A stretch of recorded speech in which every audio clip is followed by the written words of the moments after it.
Categories of functions. സിയിലെ ഫങ്ഷൻസിന് ഈ calling ഫംഗ്ഷനും കോൾഡ് ഫംഗ്ഷനും എങ്ങനെയാണ് കമ്മ്യൂണിക്കേറ്റ് ചെയ്യണത് അതിനെ ബേസ് ചെയ്തിട്ട് നമ്മൾ 4 കാറ്റഗറീസ് ആയിട്ട് ഡിവൈഡ് ചെയ്തിട്ടുണ്ട്. First one, function with no arguments and no return value. Second category, function with no arguments but a return value. Then function with arguments and no return value.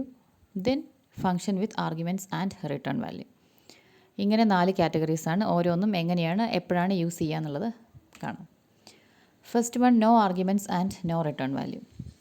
അങ്ങനെ പറഞ്ഞാൽ calling function called ഫംഗ്ഷനകത്തേക്ക് ഒന്നും pass ചെയ്യണില്ല, അവിടുന്ന് തിരിച്ചൊന്നും accept ചെയ്യണമില്ല.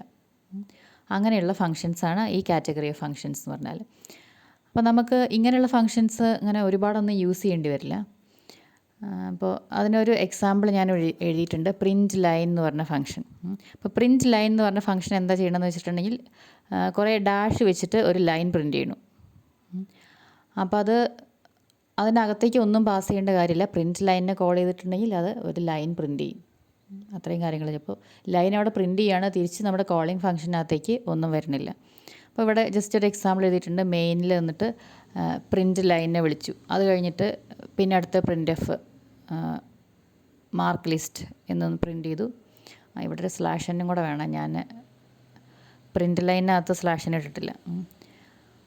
Mark list എന്ന് print ചെയ്തു, അടുത്ത ലൈനിൽ വന്നു, വീണ്ടും പ്രിൻറ്റ് ലൈനിനെ വിളിച്ചു, ഒരു ലൈൻ പ്രിൻറ്റ് ചെയ്തു. അപ്പോൾ പ്രിൻറ്റ് ലൈൻ എന്താണ് ചെയ്യുന്നത്? പ്രിൻറ്റ് ലൈനിനകത്ത് വെറുതെ 40 ക്യാരക്ടേഴ്സ് ലെങ്ത്തുള്ള, അത് 40 ലെങ്ത്തുള്ള ഒരു ലൈൻ പ്രിൻറ്റ് ചെയ്യണം. 40 ക്യാരക്ടേഴ്സ് എന്ന് പറഞ്ഞിട്ടുണ്ടെങ്കിൽ ഹൈഫൺ വെച്ചിട്ടാണ്. അപ്പോൾ 40 ഹൈഫൺസ് ഇങ്ങനെ ഇട്ടിട്ട് ഒരു ഡാഷ്ഡ് ലൈൻ പ്രിൻറ്റ് ചെയ്യും. അതിനാണ് പ്രിൻറ്റ് ലൈൻ.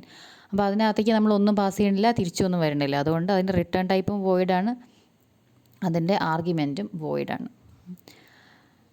അപ്പോൾ ഇങ്ങനെയുള്ള ഫങ്ഷൻസ് നമ്മൾ കൂടുതലും യൂസ് ചെയ്യുക ഇങ്ങനെ എന്തെങ്കിലും ഒന്ന് പ്രിൻറ്റ് ചെയ്യാനായിട്ടാണ്. നമ്മൾ എന്തെങ്കിലും ഒരു കാര്യം ചെയ്തിട്ടുണ്ടെങ്കിൽ അതിനൊരു റിസൾട്ട് വേണ്ടേ? ആ റിസൾട്ട് ഒന്നുകിൽ തിരിച്ച് നമ്മുടെ കോളിംഗ് ഫംഗ്ഷനകത്തേക്ക് വരണം, ഇല്ലെങ്കിൽ ആ പ്രോസസ്സ് ചെയ്ത ഫംഗ്ഷനകത്തു നിന്ന് തന്നെ അത് ഔട്ട്പുട്ട് ചെയ്യണം.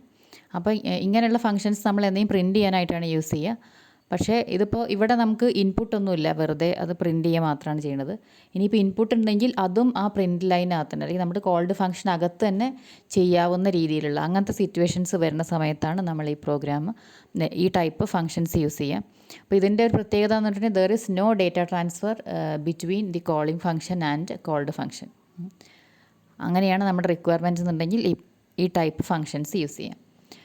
Second one, arguments but no return value. അതായത് നമ്മൾ calling function passes some arguments to the called function. അതായത് ഫംഗ്ഷനകത്തേക്ക് നമ്മൾ കുറച്ച് ആർഗ്യുമെൻറ്റ്സ് പാസ് ചെയ്യും, അതായത് കുറച്ച് ഡേറ്റ പാസ് ചെയ്യും. അത് ആക്ച്വൽ ആർഗ്യുമെൻറ്റ്സ് അവിടെ ഉണ്ട്. അങ്ങനെ ആർഗ്യുമെൻറ്റ്സ് പാസ് ചെയ്യും, പക്ഷേ അതിനെ പ്രോസസ്സ് ചെയ്തിട്ട് ഔട്ട്പുട്ടൊക്കെ അതിനകത്ത് തന്നെ, അല്ലാണ്ട് തിരിച്ച് ആ റിസൾട്ട് നമ്മുടെ കോളിംഗ് ഫംഗ്ഷനകത്തേക്ക് വരില്ല.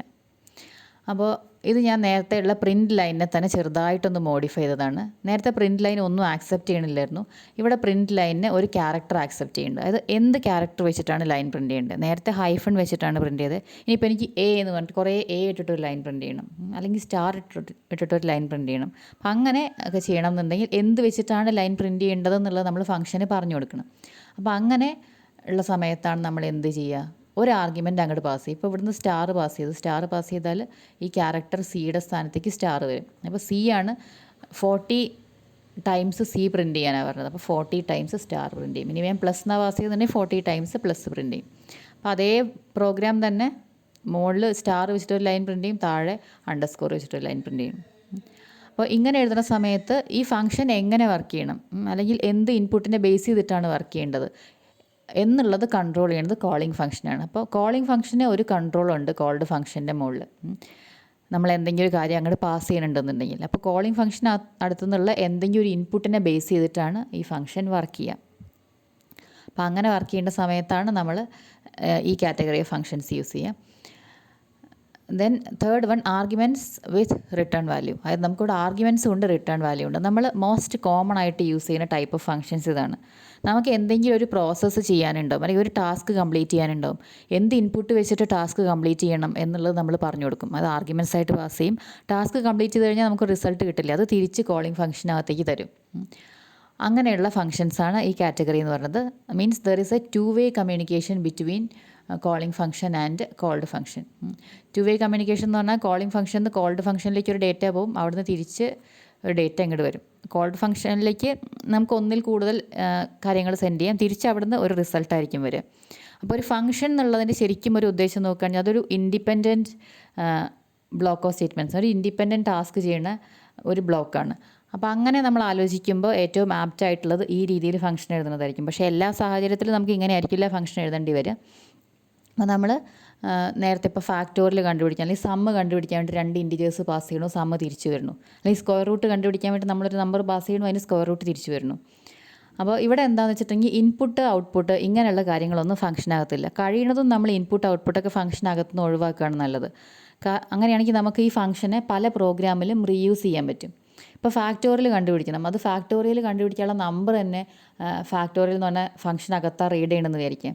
അപ്പോൾ പല പ്രോഗ്രാമിലും നമുക്ക് കൊടുക്കാൻ ഉദ്ദേശിക്കുന്ന മെസ്സേജ് പലതായിരിക്കും റീഡ് ചെയ്യുന്ന സമയത്ത്, അല്ലെങ്കിൽ പല ഫോർമാറ്റിലായിരിക്കും ഇൻപുട്ട് ഔട്ട്പുട്ടൊക്കെ ഉണ്ടാവുക. അതുകൊണ്ട് ഇൻപുട്ട് ഔട്ട്പുട്ട് നമ്മൾ ഫംഗ്ഷനകത്ത് എഴുതിയില്ല എന്നുണ്ടെങ്കിൽ, അതായത് ഇൻപുട്ട് ഫങ്ഷൻസും, അതായത് പ്രിൻ്റ്, സ്കാൻഎഫ്, ഗെറ്റസ് ഇങ്ങനെയൊക്കെ പോലെയുള്ള ഫങ്ഷൻസ്, പ്രിൻ്റ് എഫ് പോലെയുള്ള ഫങ്ഷൻസൊന്നും നമ്മുടെ ഫംഗ്ഷനകത്ത് എഴുതിയിട്ടില്ല എന്നുണ്ടെങ്കിൽ ഈ ഫംഗ്ഷൻ കൂടുതൽ സ്ഥലത്ത് നമുക്ക് റീയൂസ് ചെയ്യാൻ പറ്റും.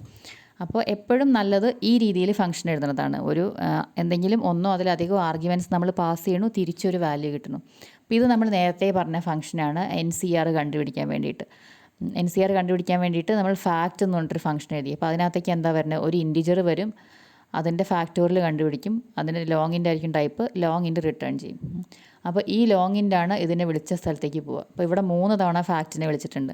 അപ്പോൾ n-ൻ്റെ ഫാക്ടോറിയൽ കണ്ടുപിടിക്കും, divided by factorial of r into factorial of n-r. അപ്പോൾ ആദ്യം ഫാക്ട് ഓഫ് n-നെ വിളിക്കും, അത് റിട്ടേൺ ചെയ്ത് അത് ഇവിടെ ഉണ്ടാവും വാല്യൂ. അത് കഴിഞ്ഞിട്ട് ഫാക്ട് ഓഫ് r-നെ വിളിക്കും, ഫാക്ട് ഓഫ് n-r-നെ വിളിക്കും, ഇത് മൾട്ടിപ്ലൈ ചെയ്യും, അത് കഴിഞ്ഞിട്ട് മറ്റേ വാല്യൂവിനെ ഇതുകൊണ്ട് ഡിവൈഡ് ചെയ്യും. അങ്ങനെയാണ് ഈ പ്രോഗ്രാം ചെയ്യുന്നത്. ഇതാണ് നമ്മൾ ഏറ്റവും കൂടുതൽ യൂസ് ചെയ്യുന്ന type of function. Then no arguments but returns a value. ഇത് വളരെ റെയറായിട്ട് മാത്രം നമ്മൾ യൂസ് ചെയ്യുന്നതാണ്. അതായത് ഫംഗ്ഷനകത്തേക്ക് നമ്മൾ ഒന്നും പാസ് ചെയ്യണില്ല, പക്ഷേ തിരിച്ച് അവിടെ നിന്ന് ഇങ്ങോട്ട് വരുന്നു. അപ്പോൾ തിരിച്ച് അവിടെ നിന്ന് ഇങ്ങോട്ട് വരണം എന്നുണ്ടെങ്കിൽ നമുക്ക് എന്തെങ്കിലും ഒരു വാല്യൂ ഗെറ്റ് ചെയ്യാനായിരിക്കും നമ്മൾ അങ്ങനത്തെ ഒരു ഫംഗ്ഷൻ ഉപയോഗിക്കുക. നമ്മൾ ഗെറ്റ് ക്യാർ എന്ന് പറഞ്ഞ ഫംഗ്ഷൻ ഇല്ലേ, അത് ലൈബ്രറി ഫംഗ്ഷനാണ്. അതെന്താ ചെയ്യണത്, ഒരു ക്യാരക്ടർ ഗെറ്റ് ചെയ്തിട്ട് അതാണ് നമുക്ക് തരിക നമ്മുടെ പ്രോഗ്രാമിലേക്ക്. അപ്പോൾ C=ഗെറ്റ് ക്യാർ എന്ന് പറഞ്ഞ സമയത്ത് ഗെറ്റ് ക്യാറിൻ്റെ ബ്രാക്കറ്റ് വെറുതെ ഓപ്പണിങ് ആൻഡ് ക്ലോസിങ് ബ്രാക്കറ്റ് ഉള്ള, അതിനകത്തേക്ക് ആർഗ്യുമെൻറ്റ്സ് ഒന്നുമില്ല. അതെന്താ ചെയ്യുക, കീബോർഡിൽ നിന്ന് ഒരു ക്യാരക്ടറിനെ ഗെറ്റ് ചെയ്തിട്ട് അത് ആണ് റിട്ടേൺ ആയിട്ട് വരുന്നത്. ആ റിട്ടേൺ വാല്യൂ ആണ് നമ്മൾ സിയിലേക്ക് സ്റ്റോർ ചെയ്തത്. അപ്പോൾ അങ്ങനെയുള്ള ഫങ്ഷൻസ്. അപ്പോൾ അത് കൂടുതലും എന്തെങ്കിലും ഇൻപുട്ട് ആക്സെപ്റ്റ് ചെയ്യാൻ, അല്ലെങ്കിൽ നമുക്ക് ആവശ്യമുള്ള എന്തെങ്കിലും ഒരു വാല്യൂ തരാൻ വേണ്ടിയിട്ട് അതിനകത്തുനിന്ന് എന്തെങ്കിലും കാൽക്കുലേറ്റ് ചെയ്തിട്ട് ആ വാല്യൂ തരുന്നു, നമ്മൾ അങ്ങോട്ട് ഒന്നും കൊടുക്കണില്ല. അപ്പോൾ അങ്ങനെയുള്ള കാര്യങ്ങൾക്കാണ് ഇങ്ങനെയുള്ള ഫംഗ്ഷൻ യൂസ് ചെയ്യുക. അത് റെയറായിട്ട് നമ്മളങ്ങനെ യൂസ് ചെയ്യാറുള്ളൂ. അപ്പോൾ ഞാനിവിടെ ഗെറ്റ് നമ്പർ എന്ന് പറഞ്ഞിട്ടൊരു ഫംഗ്ഷൻ എഴുതിയിട്ടുണ്ട്. ഒരു നമ്പർ ഗെറ്റ് ചെയ്യാനാണ്. നമ്പർ ഗെറ്റ് ചെയ്യാൻ നമുക്കിപ്പോൾ സ്കാൻഎഫ് ഉണ്ട്. അപ്പോൾ എനിക്കിപ്പോൾ എൻ്റെ ഒരു പ്രോഗ്രാമിൽ ഒരു പെർട്ടിക്കുലർ നമ്പർ ഗെറ്റ് ചെയ്യണം, അതിന് ആ പ്രോഗ്രാമിൽ എന്തെങ്കിലും വാലിഡേഷനൊക്കെ ചെയ്യണമെന്ന് വിചാരിക്കും. അപ്പോൾ നമ്പർ ബിറ്റ്വീൻ ഒരു റേഞ്ചിനകത്ത് വരണം, അങ്ങനെ എന്തെങ്കിലുമൊക്കെ ആ പ്രോഗ്രാമിന് ആവശ്യമുള്ള എന്തെങ്കിലും വാലിഡേഷൻ ചെയ്യണം. അല്ലെങ്കിൽ നമ്പർ ഗെറ്റ് ചെയ്തിട്ട് ഒരു പോസിറ്റീവ് നമ്പർ ഗെറ്റ് ചെയ്യാനുള്ള ഫംഗ്ഷനാണ് എനിക്ക് വേണ്ടതെന്നുണ്ടെങ്കിൽ നമ്മൾ സ്കാൻഎഫ് കൊടുത്തിട്ടുണ്ടെങ്കിൽ പോസിറ്റീവ് നെഗറ്റീവ് ഒക്കെ കിട്ടും. അപ്പോൾ എനിക്ക് പോസിറ്റീവ് ആണെങ്കിൽ മാത്രം അത് എൻ്റെ പ്രോഗ്രാമിലേക്ക് വന്നാൽ മതി. അങ്ങനെ എന്തെങ്കിലുമൊക്കെ കണ്ടീഷനൊക്കെ ചെക്ക് ചെയ്യണമെന്നുണ്ടെങ്കിൽ അതൊക്കെ നമുക്ക് ആ ഫംഗ്ഷനകത്ത് എഴുതാം. അപ്പോൾ ഇത് അങ്ങനെ എഴുതിയിട്ടുള്ളൊരു ഫംഗ്ഷനാണ്. മെയിനകത്ത് എന്തൊക്കെ സ്റ്റേറ്റ്മെൻറ്റ്സ് ഉണ്ട്, അവിടെ നമ്മൾ n=ഗെറ്റ് നമ്പറിന് വിളിക്കുന്നു. കാരണം ഗെറ്റ് നമ്പർ റിട്ടേൺ ചെയ്യുന്നത് ഒരു ഇൻറ്റിജറിനെയാണ്. അപ്പോൾ ഗെറ്റ് നമ്പറിലേക്ക് പോകും. ഗെറ്റ് നമ്പർ എന്താ ചെയ്യുക, എൻ്റർ ആൻ ഇൻറ്റിജർ എന്നൊരു മെസ്സേജ് കാണിച്ചു, ഇൻറ്റിജർ റീഡ് ചെയ്തു. അതുകഴിഞ്ഞിട്ട് നമ്മുടെ പ്രോഗ്രാം സ്പെസിഫിക് ആയിട്ടുള്ള എന്തൊക്കെ കണ്ടീഷനൊക്കെ ചെക്ക് ചെയ്തിട്ടാണ് നമ്മൾ നമ്പറിനെ റിട്ടേൺ ചെയ്യുന്നത്. ഈ കണ്ടീഷൻ മീറ്റ് ചെയ്യണില്ല എന്നുണ്ടെങ്കിൽ വേണമെങ്കിൽ നമുക്ക് അടുത്ത നമ്പർ ഗെറ്റ് ചെയ്യാൻ പറയാം. അങ്ങനെ എന്തെങ്കിലുമൊക്കെ കാര്യങ്ങൾ നമുക്ക് അവിടെ എഴുതാം. അപ്പോൾ ഇതുപോലെ നമ്മൾ ഒന്നും പാസ് ചെയ്യാണ്ട് തിരിച്ച് ഒരു വാല്യൂ റിട്ടേൺ വരുന്നതിനാണ്, അതാണ് ഈ കാറ്റഗറി ഓഫ് ഫങ്ഷൻസ് എന്ന് പറഞ്ഞത്. ഇനി നമുക്ക് വേണമെങ്കിൽ മൾട്ടിപ്പിൾ വാല്യൂസ് റിട്ടേൺ ചെയ്യാം. അപ്പോൾ പല ടെക്സ്റ്റ് ബുക്കിനകത്തും functions at return multiple value എന്ന് പറയുന്നത് ഒരു കാറ്റഗറി ആയിട്ട് പറഞ്ഞിട്ടുണ്ട്. ഞാനിവിടെ അത് പറഞ്ഞില്ല എന്നേ ഉള്ളൂ. എന്നുവെച്ചാൽ അതിങ്ങനെ റിട്ടേൺ സ്റ്റേറ്റ്മെൻറ്റ് വെച്ചിട്ട് ആയിരിക്കില്ല റിട്ടേൺ ചെയ്യുക. അത് പോയിൻറ്റേഴ്സ് പഠിക്കുന്ന സമയത്ത് നമുക്ക് കാണാം എങ്ങനെയാണ് ഇപ്പോൾ ഒരു വാല്യൂ റിട്ടേൺ ചെയ്യാനുണ്ടെങ്കിൽ നമ്മൾ ഈ പറഞ്ഞ മെത്തേഡ്സൊക്കെ നടക്കുകയുള്ളൂ.